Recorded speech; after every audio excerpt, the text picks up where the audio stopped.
Hey, this is Bob Konserak. I'm the proposed CEO for First City Bank and organization, and I'm delighted to be with you this afternoon to give you an update on where we are in terms of our progress in opening a bank in Alpharetta to serve North Fulton. I'm very pleased to say that March the 9th, FCB received its initial approvals from the FDIC and the banking department to go ahead and execute on the model we have to both merge with a bank in South Georgia and to establish a new bank in North Fulton to serve the North Fulton communities. We're delighted. This is a huge step in the process for those who've gone through it before. They recognize just the amount of work that goes into it and the investment required. And so we are delighted that at this point in our capital raise, we can tell you that we've got our conditional approvals and that once there's money in the bank, we'll be ready to open sometime perhaps late April and early May. So we hope you'll come by to visit us. We would be delighted to have you come by to see us on 21 North Main Street to pick up an offering circular to learn more about investing in the bank or more about the offerings that we hope to provide to our communities. As part of that offering, of course, everyone seeks to have an excellent client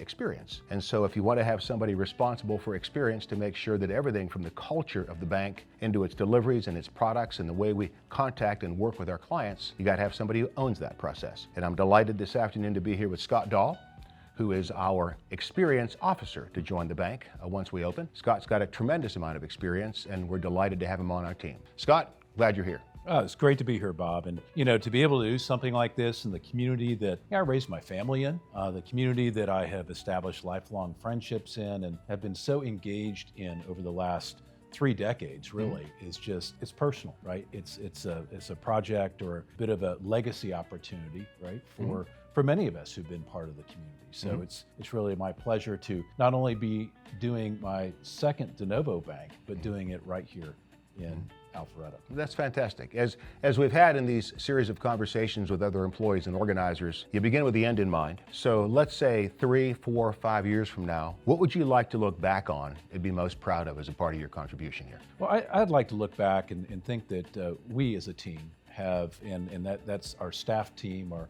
directors, our organizers, and frankly, our investors as well, have had an impact on North Fulton, Alpharetta, in a way that we've created an organization that is open to and serving the community, providing resources and education to those that are in different life stages, as an example. But for the most part, a bank that knows the customer by name, is willing to listen to their story, understand their business, and be available, and be seen and visible in the community doing good, authentic work. I love that tagline we've come up with is be first. And another way to put that is everybody has to win. The investors have to win, the customers have to win, the community has to win. And so that's the goal, is that everybody wins. No, I agree. I think that's the only way we can look at this. And I think we're set up for success with that, given the fact that I think we're at the right place, without a doubt, here in Alpharetta, at the right time, given that there is really no other community bank in our midst, and we've got the right team to do it. Scott, in your experience, you've been involved in any number of incredible organizations in this area. If I think of Lionheart, if I think of Rotary, if I think of Innovation Academy, you're deeply involved in the community across so many different levels. Talk about what your involvement is today. Who are you supporting and how are we helping to support that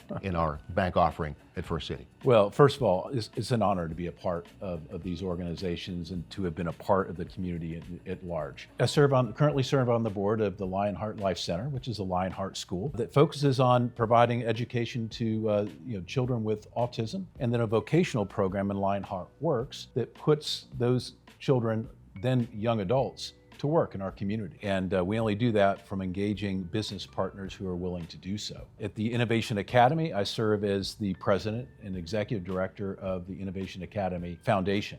And we support the school, standing alongside them to provide curriculum enhancements, student project funding, professional development, and again, engaging our local business partners in that school for real life experiences. Rotary, of course, has been a passion, right, for both of us. In Rotary, it really cuts across all sections of our community, both civic leaders, business leaders, and the opportunity to serve so many of the nonprofits, here in North Fulton, Alpharetta. That's fantastic. Tremendous organizations. Family Promise. You forgot Family Promise? Oh yes, Family Promise and the Drake House. Yes. I have taught financial literacy for both of those organizations and look for ways to support them beyond that. And I see our bank being very active in financial, and I prefer to call it financial education. We all need that. And certainly we need basic literacy in physical Yeah. well-being and so forth, but we all need life stage education at certain times of our lives, whether we're sending our kids to college or figuring out how to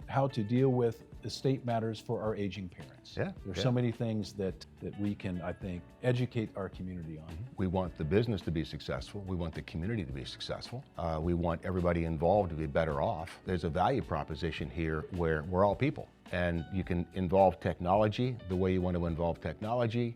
You can just put together a chamber of commerce and champion communities that way. But when you actually have the ability to make a difference in people's lives by improving and empowering their own ability to be successful and in their own right, you're making a difference. When you walk away from it, everybody's better off. Everybody wins. Yeah, I think there's some essence within community that speaks to how we engage all individuals, right? How everyone is valued and respected, and how everyone can contribute. Oftentimes we have people in our community that may not be a part of it as we are in our day-to-day, whether that be those that are in their senior years, those that may have certain abilities or disabilities. I think real community embraces everyone.